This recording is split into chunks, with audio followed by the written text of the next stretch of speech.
안녕하세요, 유어셀린입니다. 오늘은 혼자 있고 싶지만 외로움은 벗어나고 싶은 분들께 도움이 될 만한 이야기를 좀 해보려고 합니다. 사실 외로움에 힘들어하는 분들은 혼자 있지 못하는 게 아니라 혼자 어떤 일을 버티는 게 힘든 순간일 가능성이 높습니다. 마음이 건강해야 혼자 있어도 무너지지 않습니다. 저는 혼자 있는 걸 좋아하지만 외로움도 자주 느끼는 편이에요. 다만 이제는 외로움을 느끼는 순간에 고통스럽다 보다는 내가 요즘 나를 잘 못 돌봐줬구나 라고 생각을 해요. 그리고 이 감정에 대해서 호들갑을 떨지 않게 됐어요. 자연스럽게 받아들이는 힘이 생긴 거죠. 제가 혼자 살기 전에는 외로움이라는 감정을 몰랐던 것 같아요. 가족들과 함께 살 때도 생활은 거의 혼자 했지만 때가 되면 가족들이 모두 집에 들어왔거든요. 독립을 한 뒤에야 진짜 혼자 있는다라는 기분을 느낄 수가 있었는데 지독한 외로움을 겪어보고 나서야 제가 비로소 나와 잘 지내는 방법을 알게 되더라고요. 우리는 수많은 사람들과 함께 살아가지만 그만큼 또 외로움을 느끼는 빈도는 더 잦아진 것 같아요. 너무 자잘한 마찰들이 반복됐을 때 우리가 피로함을 막기 위해서 적당히 회피하는 걸 택하게 되잖아요. 이게 부정적인 감정으로 커지는 경우에는 외로움, 고립감, 우울까지 다다르게 되죠. 사실 외로움은 인간으로서 숨쉬듯이 되게 자연스러운 감정입니다. 인간이요, 수백만 년 동안 사냥과 채집을 하고 살았잖아요. 사냥은 사람이 많을수록 유리하잖아요. 반대로 혼자 남아있으면 맹수가 쫓아온다면 생명의 위협을 쉽게 받겠죠. 그래서 외로워지는 순간은 곧 생명을 위협하는 불안인 겁니다. 그러니까 생존과 번식에 불리한 이 외로움이라는 감정을 느낄 때마다 고통을 함께 느낄 수밖에 없는 DNA를 우리가 가지고 있대요.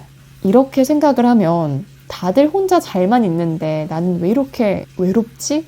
라면서 자책을 하는 건 조금 잘못된 생각이구나 라는 걸 알 수가 있습니다. 오랜 기간 혼자 있을 때는 누구나 약간의 두려움과 고통을 느끼는 게 당연합니다.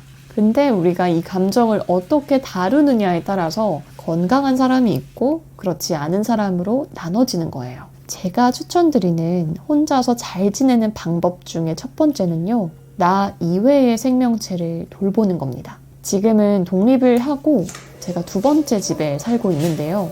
이전 집하고 달라진 게 하나가 있다면 바로 식물입니다. 지금은 제가 데려온 식물 친구들이 2개가 있고요. 선물 받은 선인장 친구 하나가 있어요.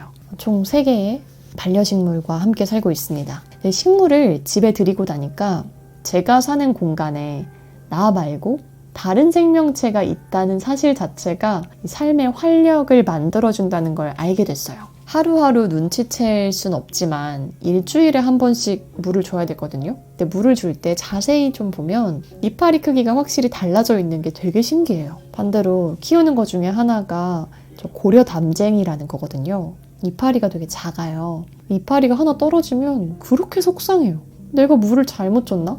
햇빛이 부족했나? 고민을 좀 하게 되더라고요. 물을 줄 때는 또 저만 그런지 모르겠는데 혼잣말로 많이 먹고 쑥쑥 자라라, 아이 예쁘다 이런 말을 하게 되더라고요. 가끔은 이게 나한테 하는 말인가?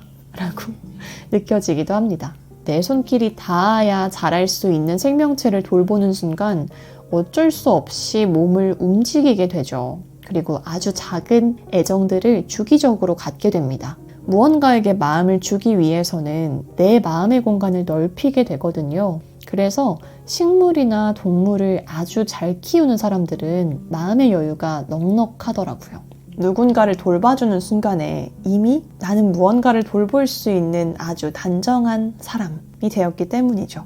혼자 지내는 게 공허하게 느껴진다면 집안에 식물을 데려오는 걸 굉장히 추천합니다. 아주 작은 식물부터 데려와 보세요. 두 번째는 나와의 데이트를 준비하는 겁니다. 건강한 연애를 할 때 자존감이 올라가는 이유는 상대방이 나를 위해서 자신의 시간과 마음을 쓰는 그 마음 때문인 것 같아요. 근데 혼자 있을 때에는 괜히 카페 가도 디저트 먹고 싶은 거 있는데 너무 비싸. 그러면은 그냥 좀 더 저렴한 거 먹지 뭐 라고 생각하면서 먹고 싶은 메뉴를 포기하거나 나가면 다 돈인데 그냥 집에 있자 라면서 이불 속에 들어가게 되기도 하죠.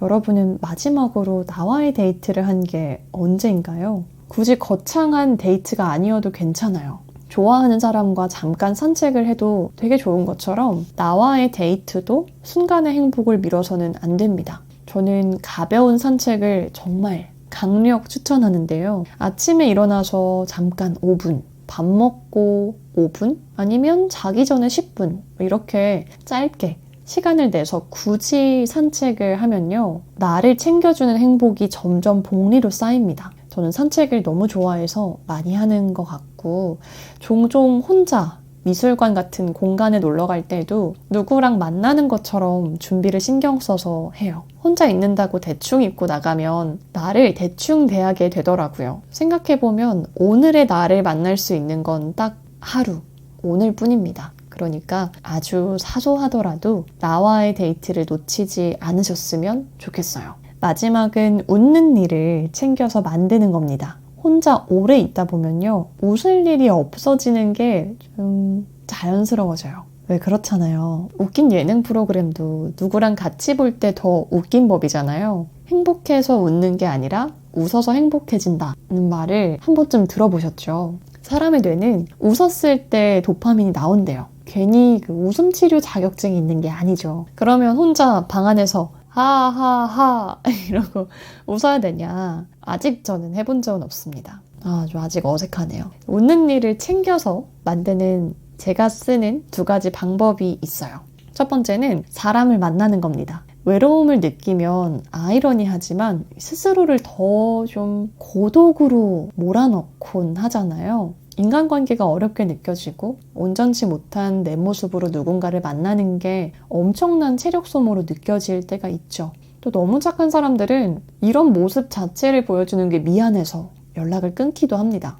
그런데 생각 외로 사람을 만나서 요즘 외롭다 라고 솔직하게 말하고 웃고 떠들다 보면 금세 괜찮아집니다.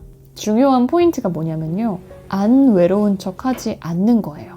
언제 만나도 편안하게 웃게 되는 사람들을 찾아가 보세요. 떨어져서 산다면 가족들을 찾아가는 것도 좋은 방법입니다. 2번째 방법은 혼자서도 미소 지어지는 좋아하는 취미를 시작하는 겁니다. 남들의 인정이 필요하지 않은 그 순간에 집중을 해서 나도 모르게 뿌듯한 미소가 지어지는 일을 만들어 보세요.